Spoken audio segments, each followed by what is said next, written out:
Hello' guys, মই উঠালে দেখিছেনে এইফালে ৰ'দে ওলালে আৰু বাহিৰৰ পৰিৱেশটো অকণমান চাওঁ বুলি বাহিৰলৈ আহিলোঁ আৰু একদম মই অকণমান ৰ'দত ৰৈ ল'লোঁ। মানে বহুত বেছি ঠাণ্ডা পৰিছে ইয়াত। আপোনালোকৰ ফালে ঠাণ্ডা কেনেকুৱা জনাব। আৰু ৰ'দত ৰৈ মেলি গা পা ধুই আজৰি এইফালে স্কুললৈ বুলিও মই ওলালোঁ আৰু এইফালে গৈ আছোঁ। হাতত পানী বটল এটা লৈ লৈছোঁ, যিহেতু মই আজি একো নাখালোঁ ৰাতিপুৱা। সেইকাৰণে এইফালে মই অৰিঅ' বিস্কুট এপেকেট কিনি পেলাই পানীৰ সৈতে তাকে খাই মেলি লওঁ বুলি ভাবিছোঁ। মই মানুহজনী শকত, কিন্তু মানে মোৰ অৰিঅ' বিস্কুট খাই দিলেই পেট ভৰি যায়, কিয় নাজানো। আৰু এইফালে স্কুলত ব্ৰেক টাইমত আমি গোটেইখিনি ওলাই আহিছিলোঁ কিবা চাহ অকণমান খাওঁ বুলি।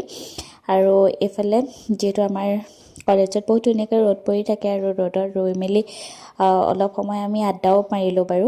আৰু এইফালে আমি গৈ আছোঁ, চাহ খাম বুলিয়ে গৈ আছোঁ। আৰু আমাৰ মানে গ্ৰুপটো বহুত বেছি ভাল লাগে, মানে বহুত ফটোৱা কথাও আমি আলোচনা কৰোঁ। তাৰপিছত এইফালে আমি সোনকালে আজি ঘৰলৈ আহিলোঁ বাৰু। আমাৰ কাইলৈ এটা প্ৰগ্ৰেম আছে, সেইকাৰণে আজি সোনকালে ছুটি দিলে। আৰু এইফালে আহি পেলাই অকণমান বাহিৰতে বহিলোঁ। ৰ'দ কিন্তু প্ৰায় গ'লেই, ৰ'দেই নাছিলে, হ'লেও বহিলোঁ অকণমান। তাৰপিছত মোৰ মন গ'ল মেহেন্দি লগাবলৈ। মেহেন্দি এটা আনিলোগৈ নহয় ভণ্টিক কৈ, আৰু এইফালে মেহেন্দি লগালোঁ। ইমান ভালকৈ নাজানো বাৰু আঁকিব। তো আজিলৈ আহিছোঁ, বাই বাই।